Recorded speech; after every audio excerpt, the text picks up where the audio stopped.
The Sandy and Toddcast is a Mind Garden media podcast in association with Screw You, Todd Productions.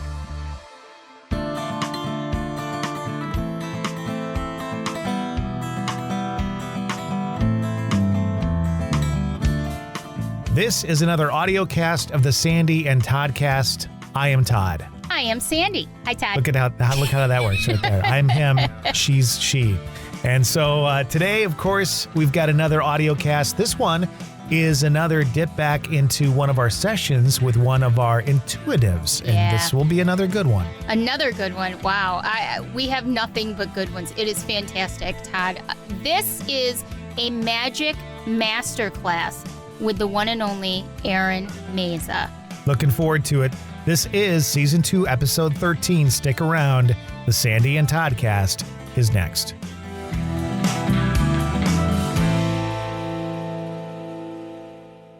Tarot time. If you're listening to this podcast, the divine messages are definitely for you. Let's combine science and magic, shall we? Root cause analysis, business planning, counseling, and good old-fashioned intuitive tarot readings so we can improve your near future circumstances by addressing your present scenarios. Please follow me on Facebook, Instagram, Twitter, and TikTok. For more in-depth tarot consultations, please book your readings at positivetarotwisdom.com. Infinite love and blessings for everyone. Broadcasting from two very different yet magical places not found on any map. Get ready to discuss the strange, weird, ghostly, crazy, spooky, and odd things that take place around us each and every day. All while having a little bit of fun. This is the Sandy and Toddcast.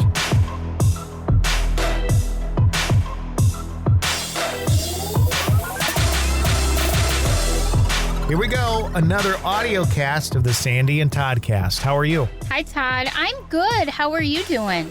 Excellent. Excellent day. That's great. I can't believe we're on, I say this every week, I know. I can't believe we're on episode 13, lucky number 13.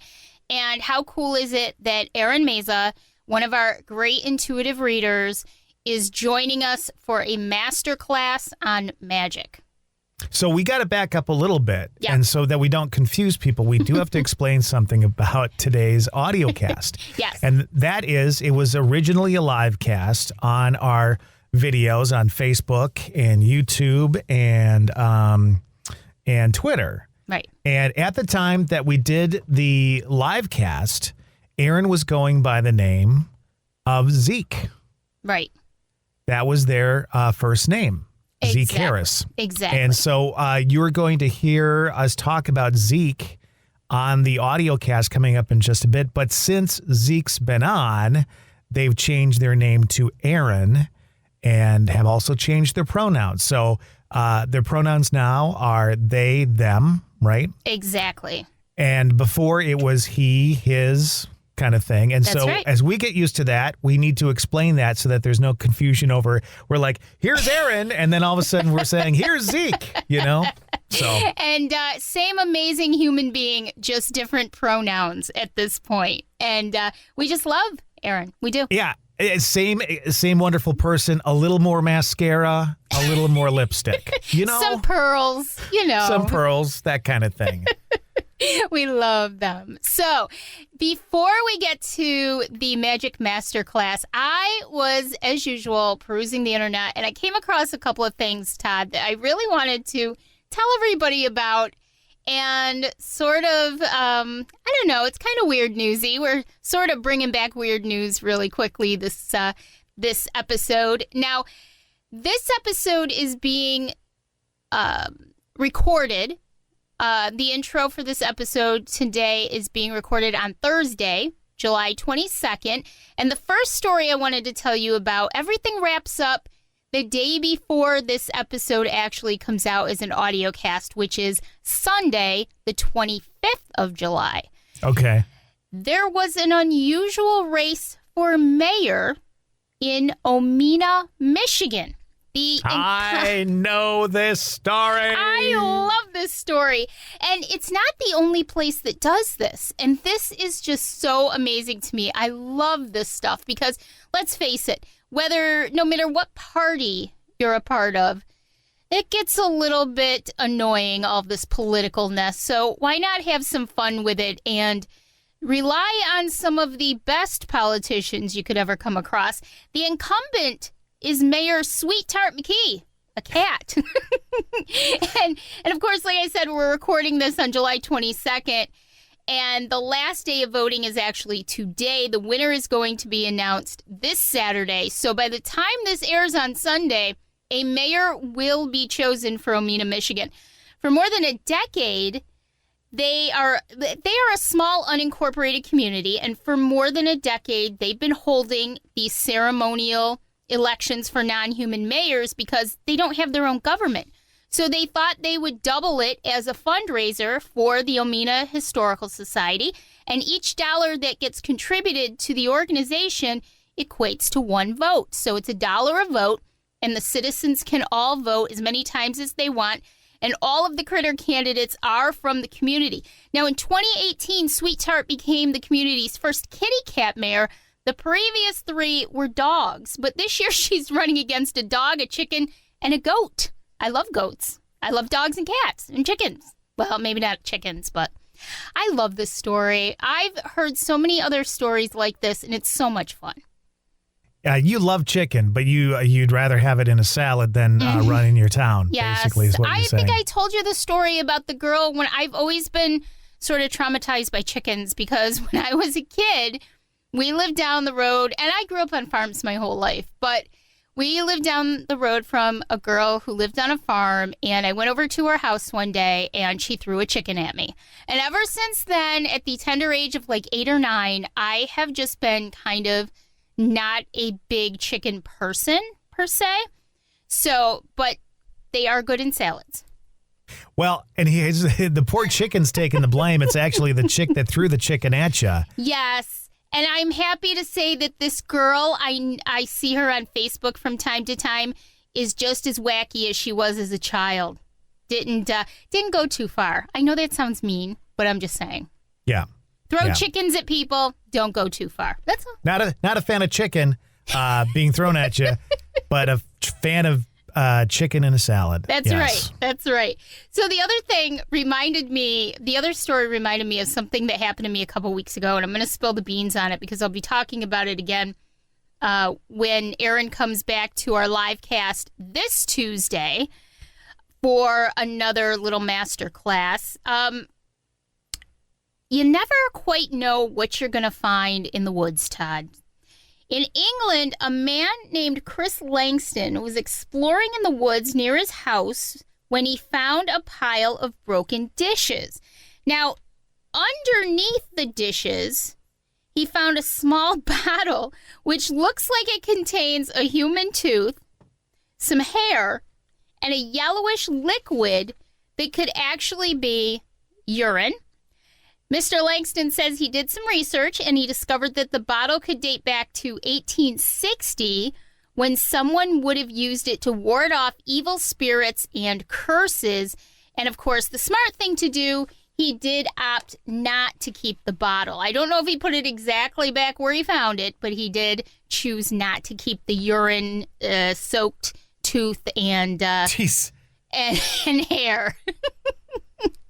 I mean, I love all that stuff. I love superstitions, and I love old spells, and I love all that kind of stuff. Mm-hmm. But if you're putting a tooth in a bottle of urine, you need some help. You Just sure plain do. and simple. I mean, I don't know. That's kind of unsettling. So I have to tell my story about what happened to me a couple of weeks ago. I love cemeteries. I love old cemeteries. And so I decided, I was driving around with my husband, Dave, and we decided to stop at this little cemetery. And I was walking around, taking some pictures, talking to the dead people, because that's what I do. I tell them that I come with respect. And hello, this is Sandy. And pretty much. I've come to say hello. Not quite like that, but close. Close, very close. And so I was doing my thing, and I happened to walk past this great big old tree, and something caught my eye out of the corner of it, and I looked down, and there was sort of a Tupperware-looking sandwich container stuck into the crook of the bottom of the tree. Now, knowing Sandy, right away her mouth starts to water, and she thinks there's like a chicken salad sandwich in there or something like that. Maybe peanut butter and banana. You're not or something funny. like that. Well, no, actually, I actually innocently thought that it might be for geocaching. And I know that's a huge thing with a lot of people. And so I just thought that maybe that was a location. I thought it was an odd location, but there actually is one not far from my house. There's a cemetery, and there is one in that cemetery. So it's not that unusual. And so I picked it up because I wanted to see what was in it. Because, as Todd says, I'm the person who would open the coffin, the top of the coffin, to see what was going on. Yep. And so she'd be the one to unwrap the mummy. Let's just put it that way. Let me see what's underneath this wrapping. And so I opened it, and there was a baggie with something in it. So I pulled out the baggie and opened the baggie, and inside the baggie was a little handmade, it looked handmade, on a spiral thing, a little notebook. It was probably about 2.5 inches by 3 inches. And there was a green velvet ring pouch attached to it. I tried to take it off. It wouldn't come off. So I slowly peeled back the green pouch at the top, and there were some handmade cards in there. And the top one was the top of a coffin with a skeleton head in it. And then I opened now I'm really nervous at this point. I opened the little notebook, and some of them were blank and others had things drawn on them with the date and the town that I was in and, 2018, blah, blah, blah. And were some drawings and stuff like that. And so I immediately knew that this was probably not something really good or something that I probably should be looking at or touching. So I immediately put it back exactly the way I found it, put it back in the baggie, put it back in the container, put it back in the tree, said a Hail Mary, a Lord's Prayer, a prayer to St. Michael the Archangel. I commanded it not to attach itself to me, and I hightailed it to the car to relay it to Dave, at which point I told you all about it. I called you and I said, this is what's happening. I'm freaking out. I'm really, really scared. I don't know what's going on or why that would be there, because this cemetery is an old cemetery, very old cemetery. It's not very big. There's a house right next door. So I didn't think that any kind of satanic rituals were probably going on in the cemetery because there's people right there. But it's not even on maps, this cemetery, which is kind of odd in and of itself. So I don't know. But that reminded me, the Mr. Langston story reminded me of what just happened to me a couple weeks ago. Now, nothing did thankfully attach itself to me, but it isn't without protection. I had my crystals with me, and I did everything I needed to do to try to protect myself. But that was pretty scary, Todd. Do you remember the day that this happened by any chance? It was on a Saturday, yes. Saturday the what? If you had to guess, what Saturday would it be? It was the Saturday before last. So which would be? Let me see. That would be the 10th. Okay, so you're saying July 10th. Yes. You contacted me. Yep. And you were all weepy and cryy, is yes. what you're saying. I believe that was it. All right. Because here's what I'm going to do. I'm going to go into Messenger right now, and I'm going to see if I can find the audio so people can kind of get a feel for what exactly was taking place. It was scary. I will say it was very scary because I wasn't expecting it at all. Like, that's not what I thought. It was going to be a little geocache, but when you get one of those, the little trinkets in there are like little ladybug pins and fun stuff. You don't get death cards. And there was one of the drawings said Guitar Star on it. It was really strange. Well, here's what we're going to do. We're going to get into today's podcast, and then we're going to come back after the podcast, and I'm going to share audio of you blubbering like a scaredy cat. All right, okay. Let's do it. I'm excited because it was scary. It was very scary. And I did ask Eron what they thought too. That's right. You did. All right. It's time for season 2, episode 13 with Eron Mazza. This is Magic Masterclass, and it's on the Sandy and Toddcast. Oh, here, look who's here. The prima donna is entering the studio right now. They needed to shower. You ready for this? Oh, boy. I can't wait. I can't wait. They're looking good. So let's just say this. Ladies and gentlemen, maybe 18 minutes late is just how they arrive at a party. Zeeke Harris, everybody. Hi, Zeeke. Better late than never. Better late than never. Yeah, sorry, I was I had my getting ready music going, and apparently time zones are a thing. I had to freshen up. I had to powder my nose a little bit. Oh, well, you look great. Thank you very much. You're welcome. Thanks for joining us. Nice. Yeah, I apologize again. So sorry about being a little bit late. It's okay. No, it's all good. She talked about going to a graveyard. I talked about losing weight and trimming the beard, and everything's great. So, but people were waiting for you. But So isn't that what radio's all about? You have to kind of be able to act on the fly, and we sure did. So we pulled it off. Why not? Y'all are professionals. I trust you. There you go. There you go. good. Thank you so much. So what's new in your world? Fill us in before we get going on Just stuff. working at my mundane job, which is absolutely Mundane. mind-boggling sometimes. Mind-numbing is more like it. Doing lots of readings. I've been doing like at parties. I was actually a friend of mine actually put me in their book. So I've done a lot of work around the St. Louis area, like dealing with real bad hauntings and stuff like that. And he included that in his book. Some of my magical misadventures. That's fantastic. That's fantastic. We what was I gonna say? Oh, I see you all the time posting about doing readings and stuff. Oh yeah. Yeah, you're everywhere. It's the good kind of busy. It's definitely the good kind of busy. Without a doubt. So that's it's all been going on and getting moved in with my other half. So that's always fun. So I've been moving, doing readings, and doing a full-time job. So it's kind of exhausting. Yeah, I'll say. And readings can be obviously very draining. Yes. If you do so many readings so often, I get what's called the shaman sickness. It's when I start feeling like nauseated and really drained. And there's other readers out there, I'm sure, who can vouch for me, whether you read tarot or do the pendulum or throw bones or something of that nature. It's very, very draining on your energy. And it's kind of like working out a muscle.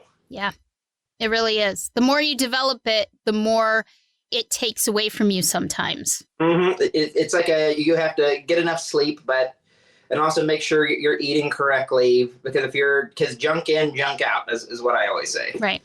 So magic. Uh-huh.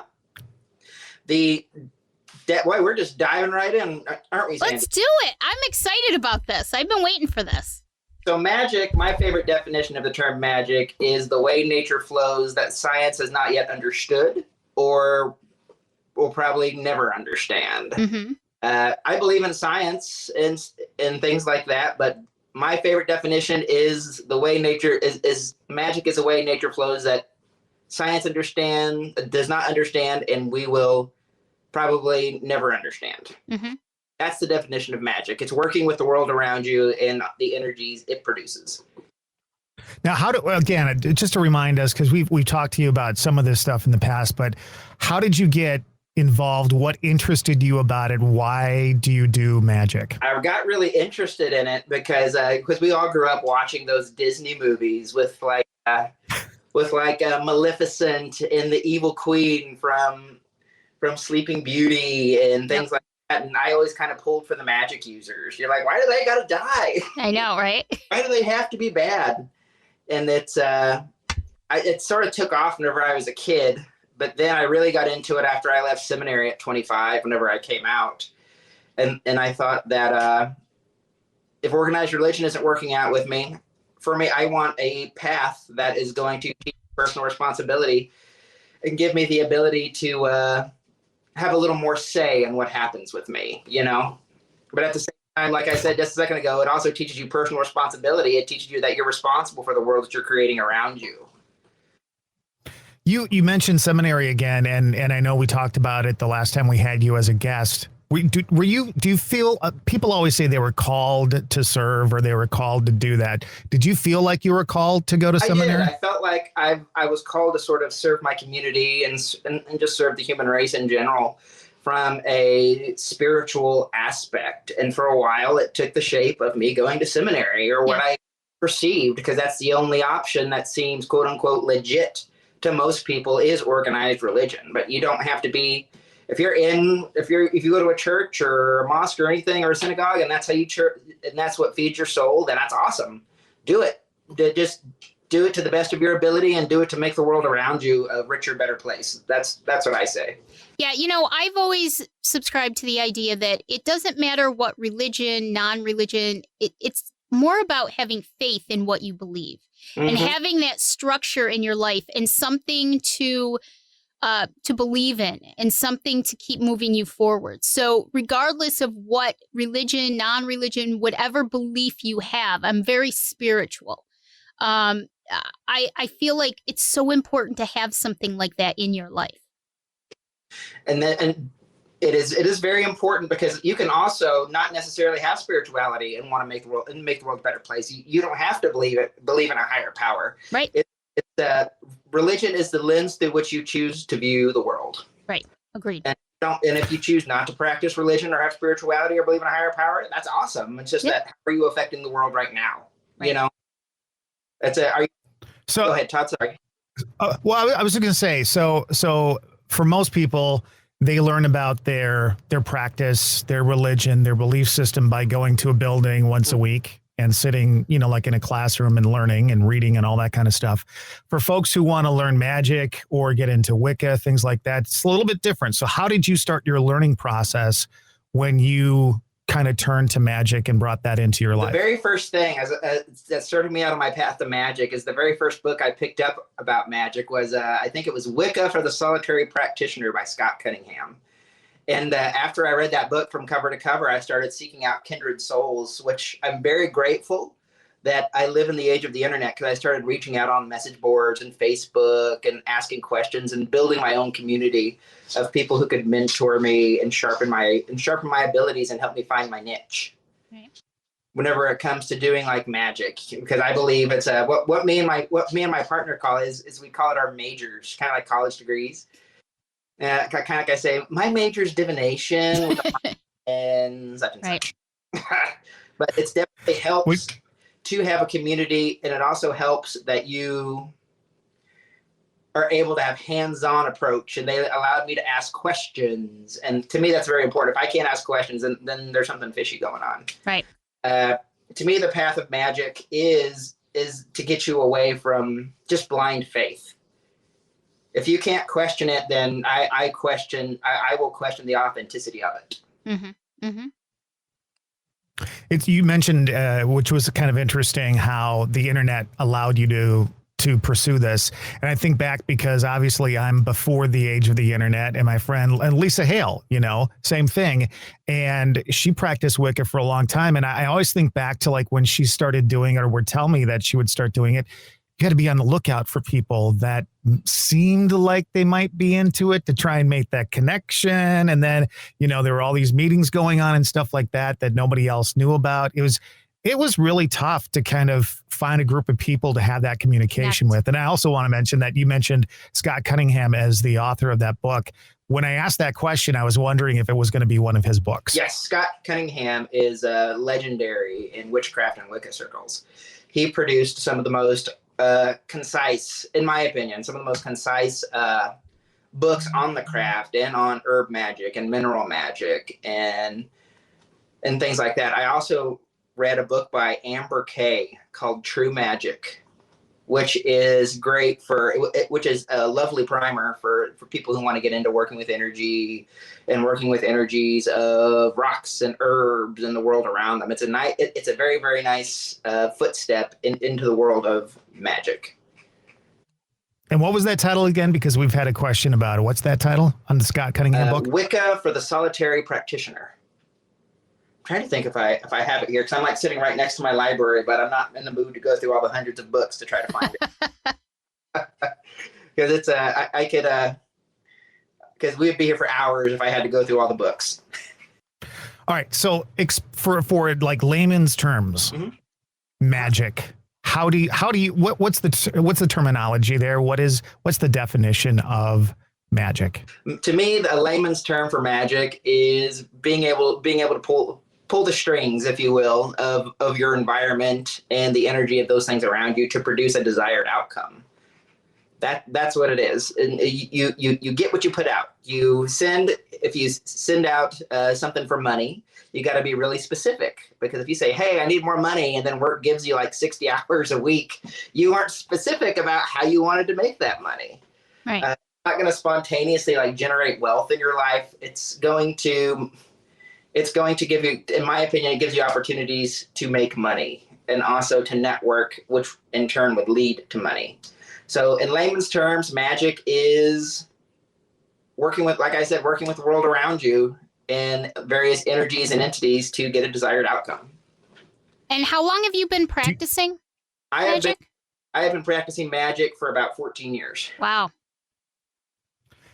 Do you have to have specific spells for certain things, or is your intention enough to kind of get the ball rolling? How does that work? In my opinion, sometimes we don't have what we need on the spot whenever we do need to have it, whenever we need to do a spell or need to work with magic.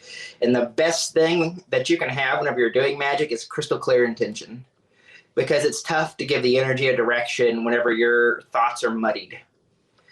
And that's why whenever I'm telling somebody who wants to practice magic, it's always good to have a good meditation practice as well. A calm mind is very important whenever you're trying to manifest something.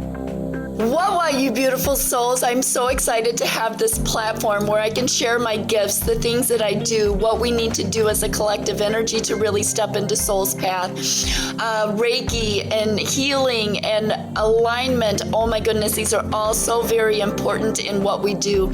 I have a daily podcast that I do. You can find me on Spotify and Anchor for your daily vibes, your energies as a collective unit, right? You can also find me on my Facebook page where I really go more in depth with it, but you can find me at Mystic Karma by Victoria. I do a bit of manifesting. Do you have a kind of a regiment that you go through for manifesting? I mean, do you do it daily? Are there ones that you do on certain days of the week? Blah, blah, blah. Like, how do you prepare yourself for that? I have a daily meditation practice that I usually do that has a lot to do with my tradition. And whenever I want to manifest something, it also helps to have a journal too. I write it down. You write the vision down so that way that you won't forget it. And if I feel like I need to do a ritual with the candles and herbs and stuff like that, then I do it. I follow my discernment and I follow what spirit tells me. But at the same time, you've also got a crystal clear intention can also be a bad thing too, because if you're just visualizing something terrible happening, then you're probably manifesting something terrible happening. A little scary. It's kind of interesting too, because I've had you and other people say when you manifest, you need to be very specific about what you're manifesting. And then I've had people tell me, no, manifest what you want the outcome to be and put it out there and let the universe kind of decipher how that's going to turn out. And so I'm sitting here going, I don't know what to do now, So I kind of sit here going, sometimes it can be like that. Sometimes whenever we need something really bad, we don't know how we're going to get it. You just have to have faith in yourself and faith to whatever energy you're working with that it's going to happen. Like you don't know the whole process, and you got to say like God. It's kind of reminds me of like a prayer. You know what I mean? Mm-hmm. I don't know how it's similar, but you really, really need it to happen. See, going back to manifesting, or meditation. Mm-hmm. A lot of people who have not meditated or don't know much about meditation, how it works, what you do, is there a set time that you need to meditate, or is it all about what feels good for you? What feels good for you. Also a thing about magic, and there's not, in my opinion, there is not a dogmatic approach to it. Mm-hmm. Because I got away from organized religion because me and dogma did not get along. Yeah. There's not a dogmatic way to do magic. There's not a dogmatic way to be a witch. There's not a dogmatic way, because different cultures have different traditions to access this ability to manifest and to be able to work with this energy and work with the spirits. There is no correct way to do magic. There is no right tradition. And whenever you start saying your tradition is the right tradition, congratulations, you're moving towards dogmatic thought, and you're making others feel insufficient in doing the same thing, and it's just not very nice. Right. I know Sandy brought that question up, and I think that question was kind of coming from her directly because Yeah, I know that like when it comes to manifesting, she'll say, well, how do you, not manifesting, I'm sorry, meditation. Well, how do you meditate? How do you meditate? What happens? Right. What's supposed to happen? And I don't have that answer. I meditate in my own way, in my own time, in what feels good to me. I have different experiences in my meditation than say my sister. My sister, has crazy meditations. And I'm just sitting there relaxing, kind of floating through what's going on when I'm meditating. So I think, again, in that case, it's different for every individual. And I've been doing it sort of like you do. He sent me this really great music that I can use. And I've been meditating more and kind of feeling my way through it to kind of figure it out. I did a manifestation the first time about a week or so ago. How did that turn out for you? Really well, because guess what? Everything that I had hoped for the next day came true. So yeah, we actually worked together on that one at pretty much the same time. And the next day, everything we had hoped for, we had thrown out into the universe. It actually came true. So that was great. And there's really no bad way to meditate, but the way I was taught to start meditating was something that's called like a candle meditation. This is for people who are just trying to get their feet wet and just trying to dabble. It's like you just take a simple taper candle and you just focus on the flame. Nothing matters. If thoughts float into your head, let them float in, but let them float out just as easy. Because all that matters in that moment is just the flame. Do it for 5 minutes, just starting out. You don't have to sit there and do like 30-minute meditations. Sometimes the best meditation is just being a pebble in the stream. I heard one time too, breathing techniques. Because when you concentrate on your breathing and all you think about is your breathing in and out, it's true because I do it a lot. There's nothing else in your mind. Your mind is completely concentrating on your own breathing at the time. And it's pretty fascinating how if you are concentrating on one particular thing, everything else sort of calms and nothing negative is in there. It's all very just, you're kind of floating when it happens. And it's kind of like, breath work is also very important. Personally, I do something it's like called the 7-fold breath. It's you breathe in for 7 seconds. If you're able, hold for 7 seconds, and then you breathe out for 7 seconds. I believe some people refer to it as the little death breath. Uh-huh. And I know, right? And really, I find that also really, really helps with focus and calming the mind as well. So it's in for 7, holding for 7, and then you breathe out for 7. I have to try that. So let's talk about like simple magic and complex magic. Do you do magic for everything? Are there certain things you do magic for? If I feel the need, like a rise for magic, like if I feel led to do something like a ritual or a spell for magic, I prefer to use like herbs and candles and stuff that sort of syncretize to the intentions. Because there are certain plants that are for money drawing in some traditions. There are plants for love. There are plants for protection.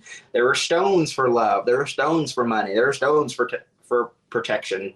And it just goes on and on and on and on. And those things, those elements, your intention is the most important, but those elements that you add can actually boost your intention a little bit. They sort of lend their energy to that particular thing. And magic can be as complex as a ceremonial magic or Enochian magic, where you work with like the energy of angels and stuff. To me, that magic is it's gorgeous, and a lot of the ritual involved with it is beautiful, but it's intimidating to me. I can imagine. I can see that. So, do you do like classes, like actual classes on magic, on meditation, all that kind of stuff? Lectures? The classes that I teach are over. I do one that's over like spiritual baths. I go over their history. And then I like to help people be able to make their own spiritual baths, like from herbs and minerals and stuff. And it's kind of like this, like my history of spiritual baths. It's kind of like one of the, like baptism is a version of a spiritual bath. And what I think is, because also the baptism came from the rite of mikvah, which is another spiritual bath that you see in Judaism and in Jewish culture, which I believe they actually picked up in the ritual bathing they would do for pharaohs in ancient Egypt, because the Jews were in exile in Egypt for a long time, and they picked that up and brought it back. So kind of directly, baptism came from Egypt. It's and then they would use that out of the belief that it would wash away all the impurities, and it's sort of like being reborn out of the water. Wow. So when I came to you and I said, I need protection, I need to be cleansed of this energy that has attached itself.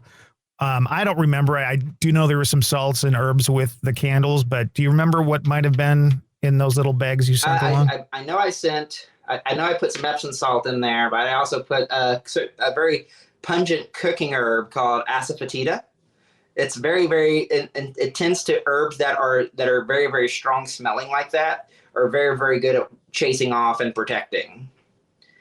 And it's kind of like whenever you sage an apartment, the sage smells kind of like a particular certain sundry and dried item. And it smells very strong, and the strong smell drives away negative energy. I'll tell you what, I got to tell you a quick story. So my mom had passed away, and my sisters and I were all just having tons of activity in our house, just tons of stuff. And my sister Vicky was not ready for that. We had not grown up with that kind of stuff. She could not deal with it. And so she decided she was going to burn sage. Well, she didn't just burn sage. She burned some sage. And her house, I mean, if you open the windows and the doors, the smoke was rolling out, and it stunk in there for a while. And she was like, how do I get this smell out of my house now? And I'm like, well, yeah, sage can be that way. You can use it very sparingly in certain situations. You don't have to have the smoke rolling out of your house. I don't remember if I was there for that or not. Maybe I have a question. So Todd, once you did everything that Zeeke told you to do, when did you start to feel differently? Almost immediately. It was that weekend. And I almost felt like I almost started to feel like, because I had gotten the stuff, but there was a full moon coming or something like that. And that was very important in the spells. And so I had to time it correctly. And for me, I needed to be in the right mindset. Yes. So I think I waited a couple of days before I did it. But once the stuff arrived, things started to change. Like whatever was hanging on, kind of knew it was on its way out. Mm-hmm. And one of the last things I had to do, and I don't remember everything, but there was something with taking the stuff, the salt or something like that, taking it outside and throwing it over her shoulder or something. I don't remember. Take a cup of water outside. That's what it was. To the east, to the correct. And you don't look back, and you just go back inside your house. Not a problem after that. Done. And it's kind of like that also comes from whenever you would go see like a root worker or a root doctor, and they would give you a spiritual bath. You would bathe in this humongous metal washing tub, and you would take this washing tub and then you would throw out, not over your shoulder, but you would throw out this entire washing tub of the spiritual bath towards the rising sun. And that's sort of where that comes from, because we can't take our bathtubs out of the house, because a lot of this stuff was done before plumbing was a thing. So Zeeke, I know this is going to seem like a silly question, but I think a lot of people are probably thinking this. Mm-hmm. If you're not a full believer in the powers of magic, mm-hmm. will it still work for you? You know, if you have a problem and you say, "Oh, well, I'll try this," but maybe you're not fully immersed into the idea, will it still work for you? I believe it will. If you just have a crystal clear intention, you don't have to believe in it for it to work. You know what I mean? That's how you get your foot in the door. Right. You don't have to be like, because that's the thing about magic, is it doesn't require blind faith. Because blind faith would be just accepting things as they're happening, and doing magic is actually trying to do something about it. And where do a lot of these spells come from? Are there new spells, or are these all just old ancient spells that have been around for many, many years? You can follow a tradition in spells, but you can also just follow your intuition as well. You can design your own spells. Mm-hmm. Just as long as you have the crystal clear intention and follow spirit and what it wants you to use. That's why you see a lot of magical practitioners will have like what's called a book of shadows, where they write down a lot of their spells. Hold on, I actually have like I have like stacks of composition books that have a lot of my recipes and stuff like that. Wow. For stuff that I've written and stuff that I've picked up through the years from other magical workers that have mentored me and stuff. I say. So like Hocus Pocus, where she sings out book and the book floats up and the eye opens up and stuff like that. It's just like that. Yes. It's and just except none of my books have ever flipped themselves. Oh.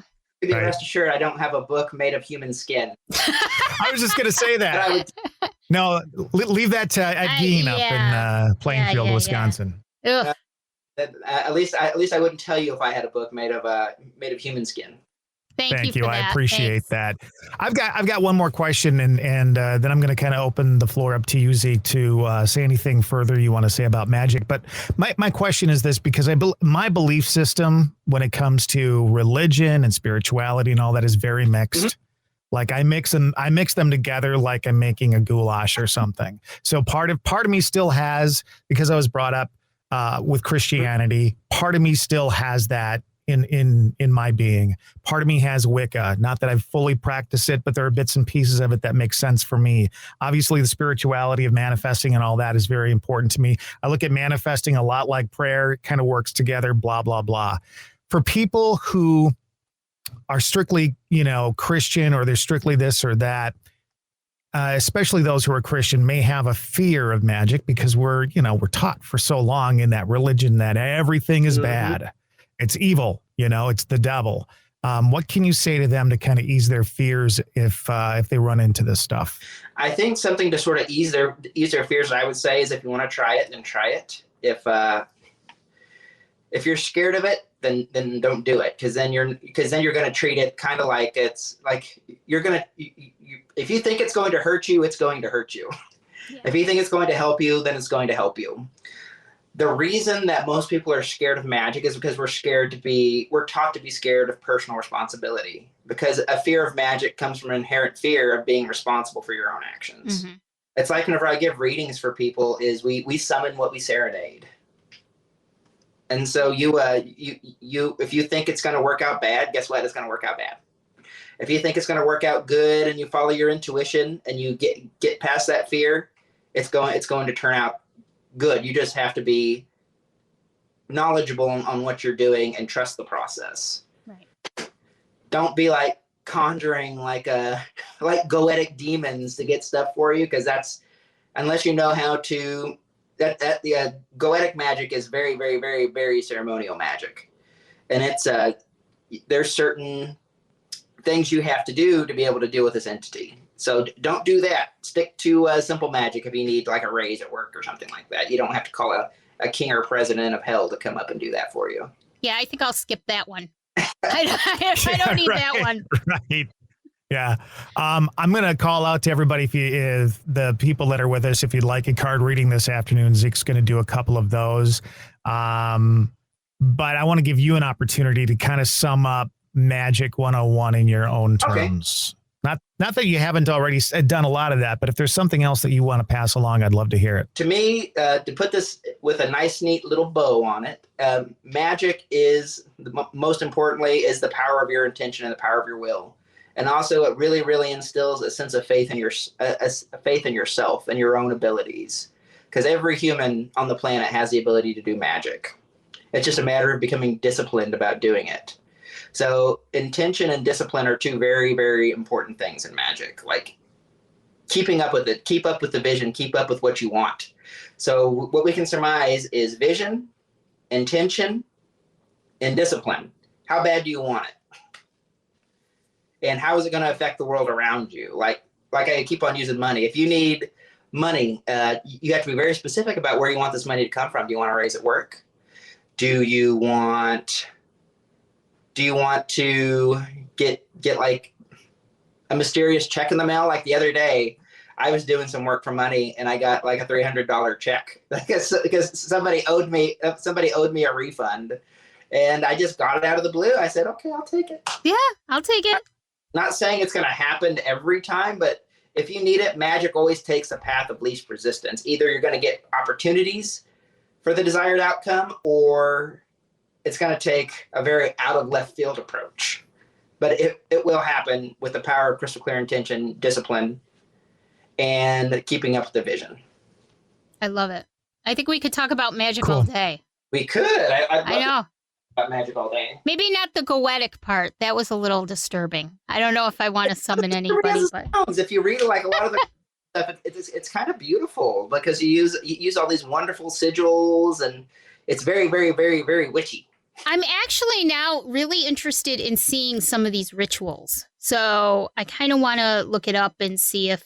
Grab your broomstick. Grab your broomstick. Start riding it around a campfire or something. Who says I have a broomstick? Anyways. Yeah, I've seen your house. You're not funny. There they are. Eron Mazza and Love your it. magic masterclass on this episode of the Sandy and Toddcast. So cool. So interesting. I love learning new things. And especially something like that. I mean, come on, Todd. Who doesn't want to learn about magic of all things? Well, yeah, and after your experience a couple of weeks ago at the cemetery, you need a little magic to stay safe. So. Yeah. Tell me about it. That was so scary. Like, it really was scary. And I did reach out to Eron, too, because you didn't think it was anything to be worried about. And I was really nervous. I thought it was some sort of... you said hex tree. Hex book or something like that. Yeah, I think it may have been. I do. And they did, Eron did too. Eron said it could have been some beginning spell book for somebody just beginning to learn magic or something. My only question is, why would it be hidden there in a tree? Maybe there's some significance with the tree. Maybe the tree was used in some sort of, ritual. I don't know. So, and I'm trying to find out as much as I can about this cemetery. I don't really want to mention the cemetery because I know I have a lot of local listeners. Right. And I don't want everybody heading to the cemetery, but it's very hard to find out anything about this cemetery. Very difficult. Well, I've got audio now I want to share. This is, Okay. So the day before, Sandy and I got into a huge fight. And there were a lot of FUs back and forth. And, we laugh about it now, but at the time it was pretty emotional. And we don't fight. We don't fight. So that makes it 10 times worse. We did that night. And basically the way it was F you, I don't want to have anything to do with you. F you, I don't want you anywhere near me. That kind of stuff. Given the fact that we're like 3 states apart anyways, I don't want you near me, Todd. All right, so Here we go. I have the audio. So this is what I get on my end. And I mean, I'll be honest with you. I was laughing a little bit, to be honest, because it did remind me a little bit of Blair Witch Project. It did. Now I can look back on it and kind of laugh some.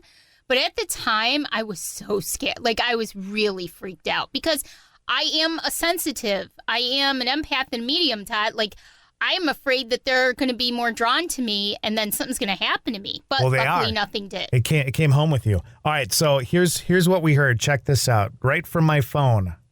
I have to tell you what just happened to me, and I'm really freaked out and scared right now.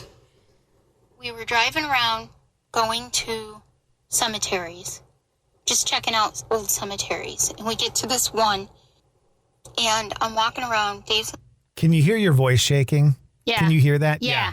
Like, I was at scared. One point, I thought you were going to burst into tears. This was scarier than walking into a black mist any day. Oh, yeah, right. Car, let's bike, and I'm walking around taking a couple pictures, and I go by this tree, and it has like a little cutout in the bottom. You know how they grow and then they hollow out a little at the bottom? Uh-huh. And I look and I see this little container, like a Tupperware container. You know how they click on each side, like a little sandwich container? Yes. And it's stuck in the tree. Oh. So thinking that maybe it was some sort of, you know how they do those geocaching games and stuff like that? I thought, oh, let me check out what it is, right? I think I was so crying. I open it up, and You were. there's something in a baggie. And I open the baggie, and it's like this little ring notebook thing. And stuck to it is this little velour bag. And I open up the bag a little bit. It won't come off. It's stuck to the notebook. All right, she's about ready to burst into tears. Hang on. I think I was going to cry. Here it comes. And it won't come off. And I pull it down a little bit. And it looks like there's something drawn on the card that looks like almost like a skeleton head in a coffin. So I put that back up, and then I said, all right, let me look at the notebook real quick. Yeah, because you can't stop there. I'm gonna keep looking. Right. I'm scared to death that I'm crying, but I got to keep going. Oh, my God. So I look at the notebook really quick, and it's got like little hand-drawn things that have the date and a night in New York, and like they almost, I hate to say it looked satanic, but it was almost weird looking like that. And so it just had weird things in it. And so I closed it up, I put it back in the baggie, I put it in the container, I put it back in the tree. And I told Dave he could go look at it, take a picture of just the thing and where it was, because he was not to touch it. I said, Hail Mary. I said, prayer to St. Michael. Because I touched it. And all of that stuff. I said, the Lord's Prayer. I told it nothing was to attach to me or follow me.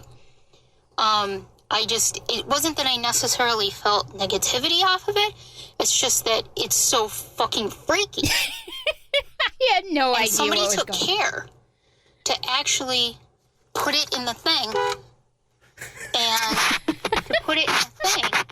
So apparently you're beeping at somebody that pissed you off? I was beeping at Dave because he was wandering in the wrong direction. I told him to go take a picture of it, and he was going off on his own, like, sightseeing in the cemetery. And at that point, I just wanted him to take a picture of it but not touch it. And he was sightseeing. A tree like that and put it in a container. So, I don't know. I'm fucking freaked out right now. So then I respond with hex tree. And you said, are you being serious? I don't know what it was. It was bad juju. I will say that. Whether it was somebody who knew what they were doing or was like just learning how to do spells and witchcraft and things like that. It was not good juju. That's for sure. But nothing attached to me. I was fine. I got back to, this was when we were at our camp, and I went back, and luckily I have don't laugh, but I have a travel crystal set that I bring with me. So I had that, and I, did some stuff to help protect myself, and I was fine. But it was really scary because it's not something, when you're thinking, Todd, that you're going to see a little, geocache thing, and instead you see somebody's satanic spell book or whatever it is. I don't know. It's just weird. It could also be, though, a slow acting hex. So be careful about that. Here's some more audio. I don't know what this is, but I want to check it out. Well, I thought that could be it, but these were actual, pictures. Like, they had an intent. Yeah. You know what I mean? Yeah. It was probably about 3 inches by 3 inches, or a little bit less. In a quarter mile, turn left on Pleasant Valley Road. A little bit less, maybe 2.5 inches by 2.5 inches. And they were definite. I wish I had thought to take pictures when I had it open. I just got so scared. They definitely had an intention to the pictures in them, whatever they. Yeah. All I know is I don't want something attaching itself to me because I don't need none of that in my life right now. So I put it back exactly the way I found it, and I said some prayers, and I asked St. Michael the Archangel to help me out with this one, and I have my crystals at home, so hopefully everything will be kosher. I just got to see if I can figure out what the hell that is. It was scary. It was scary. And here's the kicker, Todd. When this airs on Sunday, the 25th, yesterday, I will have gone back there because now I'm going back and I want to take pictures of it. I have to take pictures. I have to figure out what the heck's going on. So she never learns. She never learns. No. I do have to see what's going on with that. Because that's really, it was very scary. I mean, we laugh now, but at the time, I was really freaked out. I was crying. 24 hours earlier from that, folks. Fuck you, Todd. I don't want you anywhere near me. Yeah, I don't want you anywhere near me. You act like I was the only one saying that stuff, too. And here's me. I'm going, really? What have I done? Oh, come my. on. Oh, my God. Don't play so innocent with me. And it's true, though. We've literally, in all this time, we've only had 3 fights. But this one was like the king of all arguments. I don't think it was any worse than the other ones. No, the other ones weren't bad because we just stopped talking to each other. We didn't go back and forth like that, though. This one was pretty emotional. The I don't know. last one was several months ago when you wouldn't stop talking about the black mist. Now you Imagine that. And now you have Damon Jacobs from APS, Adirondack Park Paranormal Society, busting my chops about it constantly. Well, wait till he finds out this story about you opening up a hex book and then going back to take pictures. After contacting me in tears and crying about it. Well, it was a shock. Believe me, it was a shock. But I don't think that it's anything that can affect. I don't. You don't know. So, but you I don't know. though. I don't know. You don't know. You can wake up in a couple of days with warts all over your body and shit like that. I don't know. Maybe I won't go back. I have no idea. But I want to. No, you will. I want you will. to. You will. Yeah. Yeah. All right. That's going to wrap up this podcast. Don't forget to follow us on Facebook and tell your friends about us. Listen to all the archived audio that we have on Facebook and all the other places that you can get your podcasts. Stay Weirdos, friends of the Sandy and Toddcast. You can join that online as well and coming very soon. A way for you to support us while we turn around and give you some cool stuff. Yeah, I can't wait for that. Don't forget, leave us a review anywhere that you hear us, especially our Facebook page, the Sandy and Toddcast, and also anywhere that you listen to your audio cast, because that just helps more people find us and makes everybody love us just a little bit more. Wonderful. Well, as we close up, don't walk into black mists. Don't open up hex books. Yep. And if the intuitive says don't go to the jail, don't go to the jail. And don't fight with your best friend because, you love each other. I don't want you anywhere near me. You were mean to me, too. Her head was spinning around and she was puking out green stuff. All right, everybody. Have a great week. We'll see you next week. Bye-bye. Do you know what she's done? Bye.